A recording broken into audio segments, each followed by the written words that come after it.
Hi guys, welcome to ultimate channel. இன்னைக்கு நம்ம வீடியோவில் செல்லை கண்டுபிடித்த மார்ட்டின் கூப்பரை பற்றி பார்க்க போகிறோம். வாங்க வீடியோக்குள்ளே போகலாம்.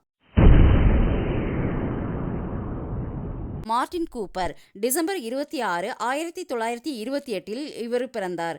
இவர் ஒரு அமெரிக்க பொறியியலாளர் ஆவார். இவர் கம்பியற்ற தகவல் தொடர்பு துறையில் ஒரு முன்னோடியாகவும் தொலைநோக்கு தன்மையுடனும் இருக்கிறார். இத்துறையில் 11 காப்புரிமைகள் இருப்பதால் அவர் ரேடியோ ஸ்பெக்ட்ரம் நிர்வாகத்தில் ஒரு கண்டுபிடிப்பாளராக அங்கீகரிக்கப்பட்டுள்ளார்.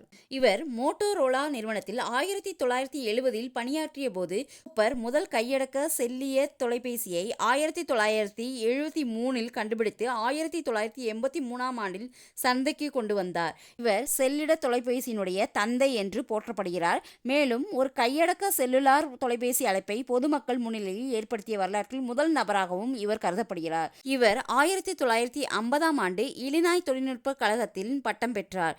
பின்னர் அவர் அமெரிக்க கடற்படையில் சேர்க்கப்பட்டார். அங்கு அவர் கொரிய போரின் போது ஒரு நீர்மூழ்கி கப்பல் அதிகாரியாக பணியாற்றினார். 1957 கூப்பர் ஐஐடியிலிருந்து மின் பொறியியல் பட்டம் பெற்றார். 2004 ஐஐடிக்கு கௌரவ முனைவர் பட்டம் வழங்கப்பட்டது.